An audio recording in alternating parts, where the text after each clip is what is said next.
Le chapitre 8 du livre des Nombres rappelle par 2 fois que le chandelier était d'or battu et façonné d'après la vision que l'Éternel avait donnée à Moïse, mettant en évidence la nécessité de la conformité au modèle révélé et sa fonction d'éclairer le lieu saint.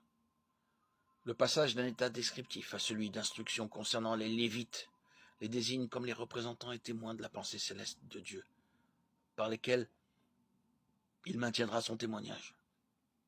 3 sacrifices étaient ordonnés pour leur consécration. L'offrande ordinaire de fleurs de farine pétrie à l'huile, le taureau pour le sacrifice d'expiation et l'holocauste. Le sacrifice d'expiation déclare que l'ancienne création est ôtée du regard de Dieu, crucifiée, ensevelie, Romains 6, 3, 4.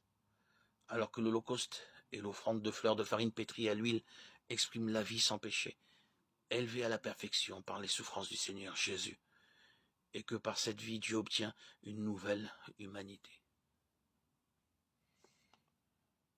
Le témoignage du Seigneur par le moyen de son corps est premièrement vie, la vie de celui qui a vaincu la mort. Mais quelle en est la signification pratique, sinon la suivante? Tout ce qui procède de nos pensées, de nos idées, tout ce qui est conçu et à sa source dans notre âme signifie mort et appartient à l'ancienne création. C'est un démenti à la vie. C'est toujours ce que cherche l'ennemi, introduire l'ancienne création avec sa vie déchue dans les choses de Dieu. Ainsi, sur tout ce qui ne procède pas des cieux, Dieu fait tomber son verdict. Et il ne s'y trouvera pas.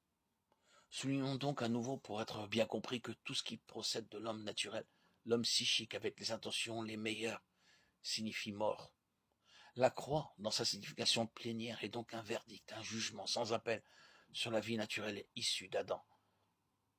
Elle est une fin absolue de ce que nous sommes en nous-mêmes, non seulement en ce qu'il y a de mauvais, mais aussi de ce que l'homme considère comme étant bon.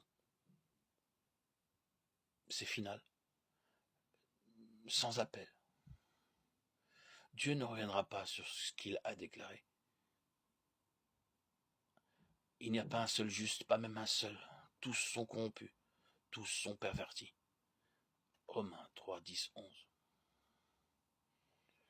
Ce fut à l'ascension que le Seigneur a conféré à son Église sa position en lui. Éphésiens 2, 6. Les 2 promesses faites aux disciples à la fin des 40 jours, le baptême de l'Esprit et le revêtement de la puissance d'en haut, devaient permettre à l'Église d'occuper expérimentalement sa position en Christ et d'accomplir depuis cette position sa vocation pour être l'instrument du dessein de Dieu, le canal par lequel l'autorité et la puissance de Dieu s'exerceraient dans les lieux célestes et sur la terre, selon la déclaration du Seigneur. Tout pouvoir m'a été donné dans le ciel et sur la terre. Matthieu 28, 18.